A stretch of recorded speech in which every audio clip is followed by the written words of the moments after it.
Tasavvur qiling, hozir tunning ikkinchi yarmi. Siz va biz bilgan qonuniy dunyo uyquga ketgan. Do'konlar yopilgan, banklar kundalik operatsiyalarni to'xtatgan. Ammo aynan shu soniyalarda tunda chiroqlari o'chgan xarita bo'ylab davlatlar va qonunlar to'liq nazorat qila olmaydigan parallel iqtisodiyot harakatga kelmoqda. Tog'li yo'laklar, yer osti tunnellari, hujjatlari qalbakilashtirilgan ulkan dengiz konteynerlari va mafiyalar. Bu transmilliy kontrabanda imperiyasi. Uning yillik aylanmasi 1,6 trilliondan 2,2 trillion dollargacha yetadi. Bu shunchaki raqam emas. Bu sayyoradagi barcha davlatlarning umumiy harbiy budjetiga teng degani. Global moliyaviy jinoyatchilik esa 2026-yil holatiga ko'ra yiliga 4,4 trillion dollarni tashkil qilmoqda. Ko'pchilik kontrabandani kinolardagi sarguzashtlar yoki jinoiy guruhlarning epchilligi deb tasavvur qiladi. Ammo haqiqat mutlaqo boshqacha. Kontrabanda qandaydir daholarning o'ylab topgan mo'jizasi emas. U shunchaki davlatlar o'rtasidagi soliq va narxlar farqidan, shuningdek, qonunchilikdagi bo'shliqlardan tug'iladigan yashirin bozordir. Va bu yashirin bozor har yili global yalpi ichki mahsulotning 3% dan 7% gacha bo'lgan qismini tashkil qiladi. Ko'pchilik kontrabandaga qarshi kurashni chegaralardagi tikanli simlar va qo'lida qurol tutgan askarlar bilan bog'laydi. Ammo zamonaviy dunyoda bu intellektlar urushi hisoblanadi. Bir tomondan dunyoning eng aqlli kriminal logistlari bo'lsa, ikkinchi tomondan bojxona tizimlarining yuqori texnologiyalari, skaynerlari, sun'iy intellekt tahlilchilari va xavfni boshqarish dasturlari turibdi. Bu tizim va uning bo'shliqlaridan foydalanmoqchi bo'lganlar o'rtasidagi shaxmat o'yinidir. Bugun biz qora bozor qanday ishlashini ipidan ignasigacha tahlil qilamiz. Nega Afg'oniston tog'larida atigi 2000 dollar turadigan narkotik Yevropaga yetib borganda 50,000 dollarlik mahsulotga aylanadi? Insonning jigari, buyragi qachondan boshlab tovarga aylandi? Biz global xaritada ko'rib turgan trillionlab dollarlik qora bozor zanjirlari kecha yoki bugun, hatto 20-asr kartellari tomonidan ham o'ylab topilgan narsa emas. Uning tarixi davlatlar ilk bor bojxona to'lovlari, soliqlar va ayrim mahsulotlarga taqiqlar joriy qilgan qadimgi davrgacha borib taqaladi. Insoniyat tarixida soliq va boj qachon paydo bo'lgan bo'lsa, kontrabanda ham aynan o'sha kuni, o'sha soatda vujudga kelgan. Buning eng qadimgi va eng yirik misollaridan biri qadimgi Xitoy va Rim imperiyasi davridagi ipak hamda tuz savdosi bilan bog'liq. O'sha davrlarda tuz shunchaki ziravor emas, balki oziq-ovqatlarni uzoq muddat saqlab turish uchun yagona va eng strategik resurs hisoblangan. Davlatlar tuz ishlab chiqarish hamda uning savdosini butkul o'z monopoliyasiga olib, unga o'ta yuqori soliqlar joriy qilgan. Tabiiyki, bozor bunga darhol javob qaytargan. Qadimgi Xitoyda hanuzgacha saqlanib qolgan manbalarga ko'ra, minglab yashirin savdogarlar tuzni davlat nazoratidan yashirib, tunda tog'li yo'laklar orqali tish tirnog'igacha qurollangan holda tashishgan. Ipak masalasida ham shunaqa holat kuzatilgan. Xitoy uning tayyorlanish sirini qat'iy saqlagan va pillani mamlakatdan olib chiqishni o'lim jazosi bilan cheklagan. Biroq manfaat va yirik foyda har qanday o'lim qo'rquvidan ustun kelgan. Ipak qurtlari va pilla xufiyona yo'llar bilan imperiya chegaralarini aylanib o'tib, baribir butun dunyoga kontrabanda zanjiri orqali tarqalib ketgan. Yana bir misol, o'rta asrlarga kelib, Yevropada ichki bozorni himoya qilish va eksportni cheklash siyosati kuchaydi. Bu esa Angliya va Fransiya o'rtasidagi savdo mojarolarini yanada keskinlashtirdi. Qirollik o'zining eng qimmat xomashyolardan biri junni mamlakatdan olib chiqishni qat'iy taqiqladi. Fransiya esa ingliz mahsulotlariga juda yuqori bojlar joriy etdi. Natijada nima bo'ldi?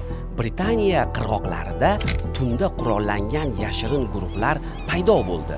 Ular tonnalab ingliz junini dengiz orqali Fransiyaga olib o'tib, o'rniga fransuzlarning qimmatbaho spirtli ichimliklari va vinolarini olib kelishgan. Qirollik qanchalik qattiq qo'riqlamasin, chegaradagi inson omili va korrupsiya tufayli har yili minglab tonna mahsulotlar dengizdan oshib o'tib ketgan. Davlat boj to'lovlari oshgan kuni qora bozordagi narxlar ham osmonga ko'tarilgan. Buning ortidan yashirin jinoyatchilarning daromadi bir tunda 10 baravarga ko'payib, ular boyib ketishgan. Kontrabanda 20-asrga kelib o'zining eng yuqori nuqtasiga chiqdi. 1920-yildan 1933-yilgacha AQShda alkogol mahsulotlarini ishlab chiqarish, import qilish, tashish va sotishga taqiq qo'yildi. Natijada uning narxi qora bozorda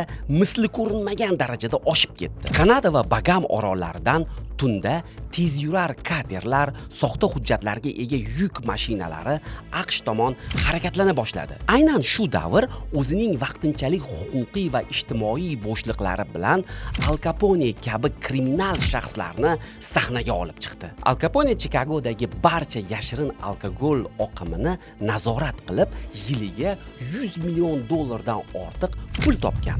U o'z nomiga hech qanday bank hisob raqami ochmagan, hech qanday hujjatga imzo qo'ymagan va barcha mulklarni soxta shaxslar nomiga rasmiylashtirilgan. Politsiya hamda maxsus xizmatlar uni qotilliklar va kontrabanda zanjiri bo'yicha to'g'ridan-to'g'ri ushlay olmagach, federal agentlar uni AQSh soliq xizmati orqali qo'lga tushirgan. Soliqchilar Al Capone qo'lga kiritgan barcha noqonuniy naqd pullarni va uning dabdabali hayot tarzini, qimmatbaho kostyumlari, restoranlardagi ulkan cheklari, do'konlardagi xarajatlarni birma-bir hisoblab chiqishgan. Qonun bo'yicha pul qanday yo'l bilan topilgan bo'lishidan qat'iy nazar, fuqaro egalik qilayotganlaridan davlatga soliq to'lashi shart edi. Capone davlatga soliq to'lamagani uchun 11 yillik qamoq jazosiga mahkum etiladi.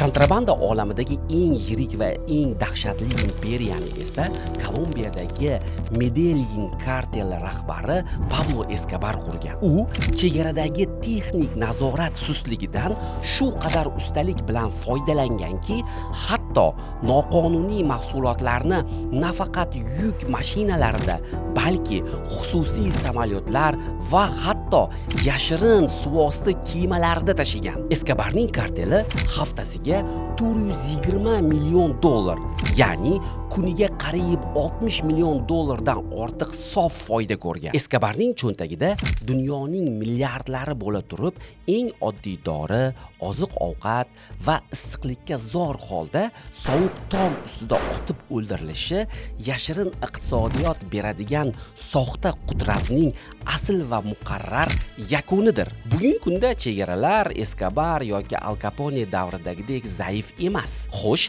millionlab odamlar o'tayotgan bir paytda zamonaviy bojxona tizimi noqonuniy oqimni qanday jilovlayapti? Ushbu materialni tayyorlash jarayonida biz rasmiy ma'lumotlar olish uchun O'zbekiston Respublikasi Bojxona qo'mitasining matbuot xizmatiga murojaat qilib, mutaxassis bilan bog'lashlarini so'radik. Takliflarimiz qabul qilindi hamda qiziqtirgan savollarimizga Bojxona qo'mitasining surishtiruv va ma'muriy amaliyot boshqarmasi boshlig'i Akrom aka javob berdilar. Bir yilda o'rtacha O'zbekiston chegara bojxona postlari orqali 60 milliondan ortiq demak yo'lovchi harakatlanadi. Tasavvur qilishingiz uchun bu O'zbekiston aholisini salkam 2 baravar aholi soniga teng degani. Bu yukli transportlarning harakati ham 2022-yilda sutkasiga 3000 ta o'tgan bo'lsa, bugungi kun kelib 5000 dan oshgan. Xavfni boshqarish tizimi, 2 yo'lakli tizim orqali bularni jilolash imkoniyatiga egamiz. Masalan, aytib o'ta olasizmi? Misol uchun, mana aytyapsiz, bojxona postlarida, aeroportda yashil yo'lak, qizil yo'lak. Menga juda doim qiziq bo'lganda, o'sha kelayotgan yo'lovchilarni yashil yoki qizil yo'lakdan o'tishlarini qanday sizlar hal qilasizlar?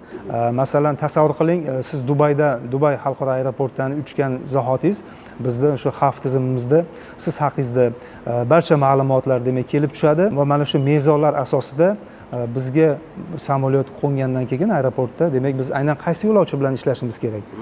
Ikkita yoki uchtasi bilan ishlashimiz kerak. Qolganlariga ehtiyoji yo'q. Demak, ular yashil yo'l orqali ruxsat berilishi mumkin. Aynan biz uchun qiziq bo'lgan, ya'ni xavf mezonlari ishlagan fuqarolar bilan biz demak bojxona nazoratini qo'llagan holda demak ishlaymiz. Masalan, biz bir ko'rib qolamiz-ku internetlarda yoki bo'lmasam televideniyada qanaqadir giyohvand moddalarni paketlarga solib, yutib, nimadir qilib, shunaqa holatlar ham bormi? Afsuski bor. Ayrim holatlarda insonlar, fuqarolar o'zini jonli konteyner sifatida demak ichki organizmlarga yashirgan holda giyohvandlik vositalarini olib o'tish holatlari kuzatiladi. Bugungi kunda chegara bojxona postlarimizda shu ko'p fuqarolar harakatlanadigan chegara bojxona postlarimizda inson tanasini skaner qiluvchi apparatlar bilan jihozlanganmiz. Mana shu apparatlar yordamida ko'plab bir holatlar aniqlanmoqdaki, kuni kecha yaqinda mana Jartepa bojxona postida er-xotin ichki a'zolariga yashirilgan salkam 1 kilogrammga yaqin bo'lgan giyohvandlik vositasini mana shunday jonli konteyner, o'zlaridan jonli konteyner sifatida foydalangan holda olib o'tishga urinishlar bo'lgan. Jonli konteyner sifatida olib o'tish holatlari insonni hayoti uchun o'zi xavf tug'diradi avvalambor, lekin shunday bo'lsa-da shu jinoyatga qo'l tushadiki, lekin yuqorida aytib o'tganimdek postlarimizdagi shu skanerlovchi apparatlar bu buyumlarni demak osongina topib beradi. Odam ichida bo'lsa ham uni ko'rsatadi hammasini. Shunday yutib olgan yoki ichki a'zolarga yashirgan holatlarda buni topish mushkul ish emas. Iqtisodiy arbitraj va soyadagi tovarlar oqimi. Xo'sh, nega kontrabanda hech qachon yo'qolmaydi? Chunki u jinoyatchilar sabab yashamaydi. Uni iqtisodiyotning o'zi tirik ushlab turadi. Asosiy sabablardan biri chegaraning ikki tomonidagi narxlar va soliqlar o'rtasidagi ulkan farq hamda bu farq ortida yotgan yirik foydadir. Agar biror davlatda qandaydir mahsulot soliqlar yoki taqiqlar tufayli juda qimmat, qo'shni davlatda esa aksincha juda arzon bo'lsa, o'rtadagi shu farq jinoiy guruhlar uchun milliardlab pul topish imkoniyatini yaratadi. Buning eng oddiy misoli Eron va Turkiya o'rtasidagi benzin zanjiridir. Eron o'z aholisi uchun ichki bozorda benzinni juda katta miqdorda arzonlashtirgan. Shu sabab 1 litr benzin atiga 7 sent turadi. Chegaraning narigi tomonida Turkiyada esa xuddi shu 1 litr benzin 140 sent. O'rtadagi farq 20 barobardan ko'p. Mana shu ulkan foyda chegaradosh hududlarda yashovchi odamlarni o'z-o'zidan kontrabandachiga aylantiradi. Hech qanday qurolsiz, shunchaki o'rtadagi katta pul ilinjida kuniga 20 milliondan 30 million litrgacha benzin Eron chegarasidan Turkiyaga kontrabanda yo'li bilan olib o'tiladi. Buning oqibatida Eron davlat budjeti yiliga 4 milliard dollar zarar ko'radi. Yashirin tarmoqlar esa hech qanday soliqsiz 3,5 milliard dollar foyda qiladi. Xuddi shu tizim Meksikada ham bor. U yerda kartellar AQShdan arzon narxda benzinni qonuniy sotib olishadi.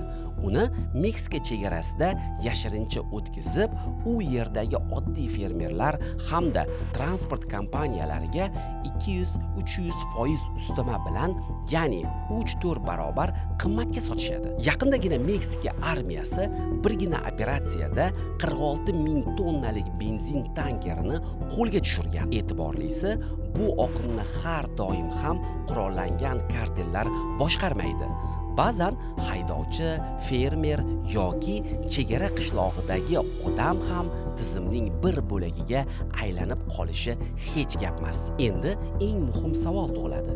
Nima uchun dunyoning eng qudratli davlatlari, eng zamonaviy armiyalar, sun'iy intellekt skaynerlari va kosmik sun'iy yo'ldoshlar birlashib ham bu tizimni butunlay yenga olmayapti? Nega har yili chegaralarda tonnalab kontrabanda yuklari yoqib yuborilsa-da, ertasi kuni bu konveyer yana ishlashda davom etaveradi? Chunki kontrabanda bu global tizimning tashqaridan kelgan qandaydir tushunarsiz dushmani emas. U biz qurgan global kapitalizm hamda erkin savdo iqtisodiyotining ajralmas ko'rinmas egizagidir. Biz chegaralar bo'lmasligini, tovarlar dunyo bo'ylab bir necha kunda, bir necha soatda erkin harakatlanishini istaymiz. Xitoydagi tovar ertagayoq qo'limizda bo'lishiga intilamiz. Buning uchun xalqaro savdo shartnomalarini imzolaymiz. Portlar tezligini oshiramiz. Tranzit liniyalarini soddalashtiramiz. Ammo global iqtisodiyotda qonuniy tovarlar uchun qanchalik keng hamda tezkor yo'lak ochsak, noqonuniy tovarlar ham o'sha yo'lak ichiga shunchalik oson suqilib kiraveradi. Ammo global iqtisodiyotga qonuniy tovarlar uchun qanchalik keng hamda tezkor yo'lak ochsak, noqonuniy tarmoqlar ham o'sha yo'lak ichiga shunchalik oson suqilib kiraveradi. Tizimning eng katta yutug'i bo'lgan shiddat va tezkorlik ayni paytda uning eng yirik zaifligidir. Do'konlarga har kuni mahsulot yetib borishi kerak. Zavodlar xomashyosiz to'xtab qolmasligi lozim. Dunyo iqtisodiyoti shunchalik katta hajmda ishlayaptiki, davlatlar barcha oqimni to'liq nazorat qila olmaydi.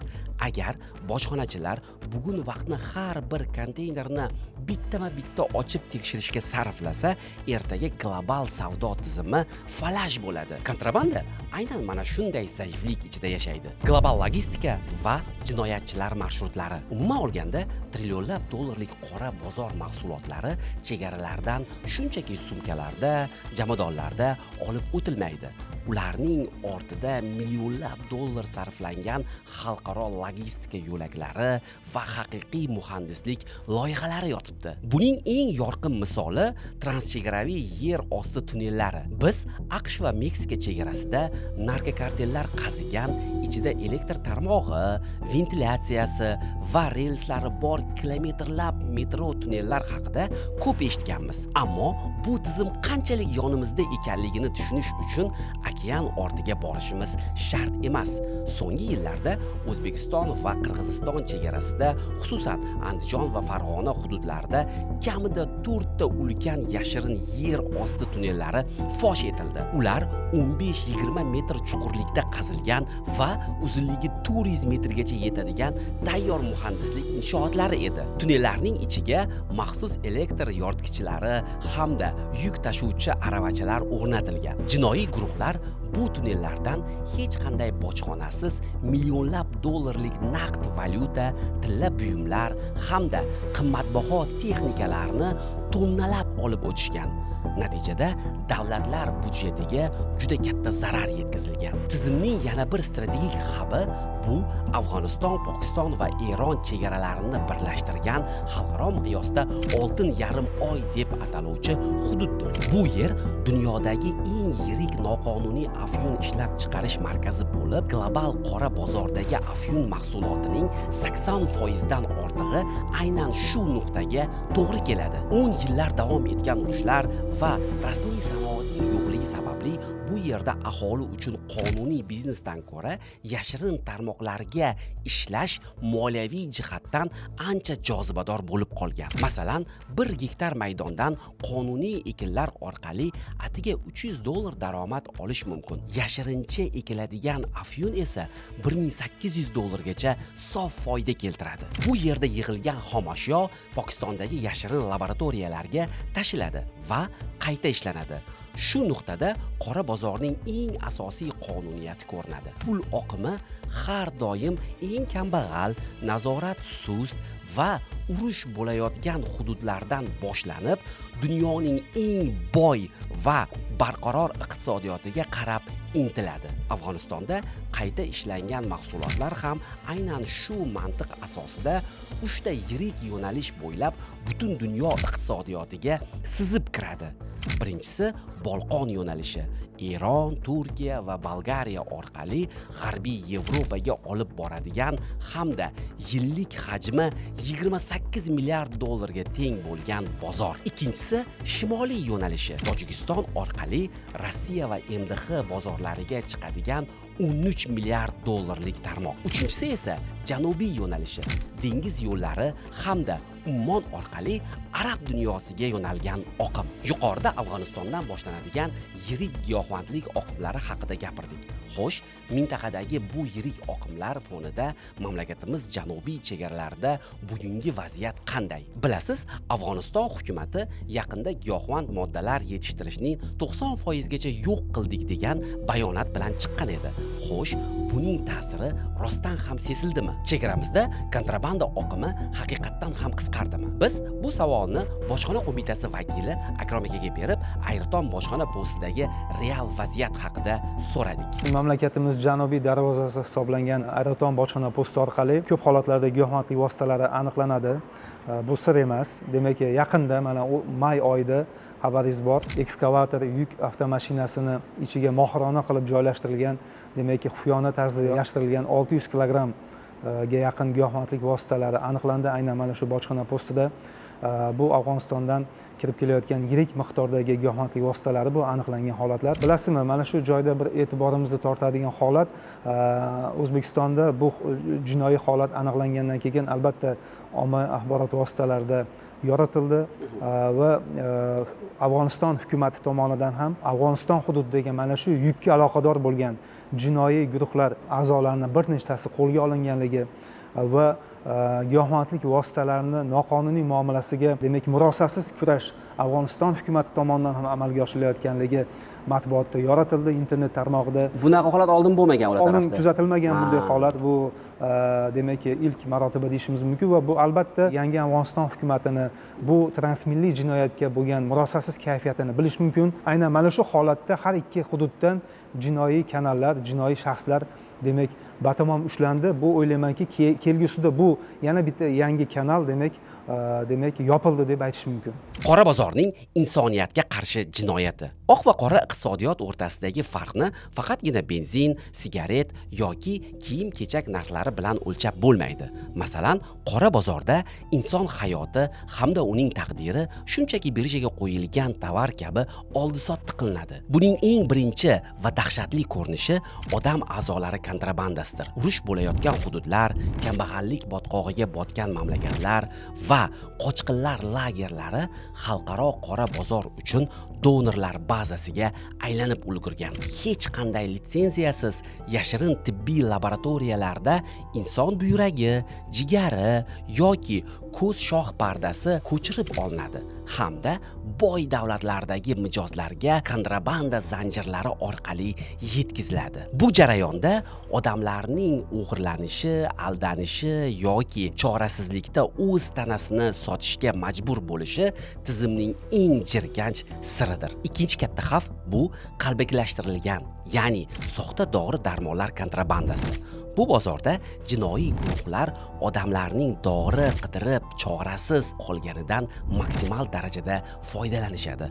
Soxta antibiotiklar, saratonga qarshi qimmatbaho preparatlar va gormonlarni qonuniy dorixonalarga joylashtirishga urinishadi. Bojxona qo'mitasi bilan bo'lgan suhbatimiz davomida xalq orasida yuradigan mashhur, ammo shubhali savolni ham o'rtaga tashladik. Ya'ni, chegarada ushlangan yuzlab kilogramm giyohvand moddalar rostdan ham yo'q qilinadimi? Yoqib yuboriladimi? Bir qismi yoqib, qolgani noqonuniy yo'llar bilan yana qora bozorga chiqib ketmaydimi? Demak, sizda tug'ilgan savollar xalqimizda ham ko'p edi. Aynan noqonuniy muomaladan olingan tamaki mahsulotlari taqdiri qiziq edi. Yana muomalaga kirib ketadi degan fikrlar bor edi. Mana shulardan kelib chiqib biz ushlangan tamaki vositalarini butun ommaviy axborot vositalari, blogerlarni jalb qilib, poytaxtimizdagi zavodlarni birda ommaviy yo'q qilish demak amaliyotini yo'lga qo'yganmiz. Qanaqa yo'llar bilan olib kirishadi? Masalan, tamaki mahsulotlarini qanaqa hajmda va qanday yo'llar bilan olib kirish jarayoni qanaqa yuz beradi? Biz aytayotgan kontrafakt mahsulotlar asosan demak mamlakatimizga ko'p holatlarda tranzit niqobi ostida, geografik jihatdan demak qiyin bo'lgan bojxona hududlarimiz bor, chegara hududlarimiz, tog'li, suvli hududlar va bu o'z navbatda mana shu hududlar orqali noqonuniy olib o'tishga urinishlar kuzatiladi. Tamaki mahsulotlarini ko'p holatlarda boshqa tovarlar niqobi ostida olib o'tishga bo'lgan urinishlar fosh etilgan. Misol qilib keltirishim mumkin, mamlakatimizga kirib kelgan import travertin toshlar orasiga demak yashirilgan tamaki mahsulotlari fosh qilindi o'tgan yili. Bundan tashqari tamaki mahsulotlari chegara bojxona postlari orqali qo'l yuklarida yoki yuk avtomashinalari, yengil avtomashinalarni turli joylariga yashirgan holda, berkitilgan holda bojxonachilarni topishni qiyinlashtiradigan usullardan foydalanib olib o'tishga harakat qiladi. Bu gaz ballon bo'lishi mumkin yoki bo'lmasam avtomashinalarni obshirtkalari. U gaz ballonni kesib turib, ichini to'ldirib, yana yopib qo'yishadi svarkalar. Xuddi shunday qismlarga demak yashirib olib o'tish holatlari ko'plab kuzatilgan. Boya aytdingiz-ku, mana tranzit yo'li bilan bu qanaqa? Masalan, bir davlatdan katta furada olib kirishadi, olib ketamiz nariyoqqa deyishadi, to'g'rimi? Keyin nima qiladi? Bu O'zbekistonda yo'qolib qoladimi u ichidagi hamma sigaretlar? Afsuski shunday holatlar bo'lgan. Tranzit niqobi ostida demak go'yoki bizning hududdan tranzit o'tib ketish kerak bo'lgan yuk, afsuski bu demak mamlakat ichkarisida tushirib qolishga bo'lgan harakatlar bo'lgan. Mana ancha yillar bo'ldi, lekin misol qilishimiz mumkin. Aynan Jizzax viloyatida mamlakatimizdan tranzit o'tayotgan tamaki mahsulotlari ortilgan fura avtomashinasi yoqib yuborilgan. Ya'ni demak bilishimiz mumkin, demak daromad shunchalik yaxshiki, bu joyda butun bir avtomashinani yoqishga to'g'ri kelgan. Ya'ni sigaretlar Samarqand viloyati hududida tushirib olinib, so'ng Jizzax viloyatida go'yoki yong'in chiqqan degan vaj bilan demak avtomashina yoqib yuborilgan. Boshqa davlatlarda bo'lganingizda, masalan Istanbulda bo'lganingizda, ko'p o'zlarining mahsulotlarini o'zimiz yurtdoshlarimiz taklif qilishadi. Olib o'tib qo'yish, Toshkentga olib borib qo'yish, aytishadiki, aeroportdan chiqqaningizdan keyin sizga telefon qilib olishadi, deyshadi. Demak, shular ham qaysidir ma'noda xavfli ekanda u narsani olib o'tish. Chunki biz ichida nimaligini bilmaymiz-ku. Endi u payt kiyim bo'lsa kerak-da deysiz yoki bo'lmasam $50 beraman, olib keting Toshkentga deydi-da. Shular ham xavflimi shunda? Albatta, chunki bunday ashyolar odatda noqonuniy ashyolar yashirilgan bo'ladi bunday jo'natmalarda. Misol qilib aytadigan bo'lsak, mana yaqinda Toshkent xalqaro aeroportida bir yo'lovchi tomonidan ana shunday berib yuborilgan pochta jo'natmasi deymizmi, jo'natmasi ko'zdan kechirilganda giyohvandlik vositalari aniqlandi. Aynan mana shu holatda demak xorijdan atiga $35 evaziga olib kelayotgan ushbu jo'natma ko'zdan kechirilganda yer yong'oq mahsuloti bo'lgan bu. Yer yong'oq mahsuloti, qadoqlangan yer yong'oq mahsuloti. Mana shu yer yong'oq mahsulotining ichiga demak xufiyona tarzda giyohvandlik vositasi yashirilganligi aniqlandi. Mazkur holatda ham fuqaro aynan arzimagan pul evaziga demak bugungi kunda qonun oldida javob berishiga to'g'ri kelmoqda va shu fursatdan foydalanib fuqarolarimizga, aholimizga murojaat qilmoqchimanki, xorijiy davlatlardan, qo'shni davlatlardan, umuman chegara bojxona postlari orqali o'tayotganda noma'lum shaxslardan turli xil yuk jo'natmalarini qabul qilmaslik va o'tkazib bermasliklarini so'raymiz. Chunki bu ertaga sizga juda katta muammo keltirib chiqarishi va qonun oldida javobgarlikka tortilishingizga sabab bo'lishi mumkin. Chunki bu meniki emas degan fikr uni javobgarlikdan ozod etmaydi. Qonunni bilmaslik javobgarlikdan ozod qilmaydi. Rahmat. Tarixda o'z pulini qonuniylashtirib, pensiyaga chiqib, tinchgina qarilik gashtini surgan birorta ham yirik qora bozor qiroli yo'q. 99% ning yakuni faqat ikki xil tugagan: yo o'ldirilgan, yo qamalgan. Tong otishi bilan biz bilgan qonuniy dunyo uyg'onadi. Banklar ochiladi, do'konlar ish boshlaydi va rasmiy iqtisodiyot o'z oqimini davom ettiradi. Ya'ni vaqt baribir qonuniy tizim foydasiga ishlaydi. Bugungi mavzu shu. Agar sizga ushbu sonimiz ma'qul kelgan bo'lsa, albatta like bosing, izohlarga o'z fikrlaringizni qoldiring. Keyingi sonlarda qanday mavzularni shunday tahlil qilib yoritib berishimiz haqida takliflaringiz bilan bo'lishing. Rahmat.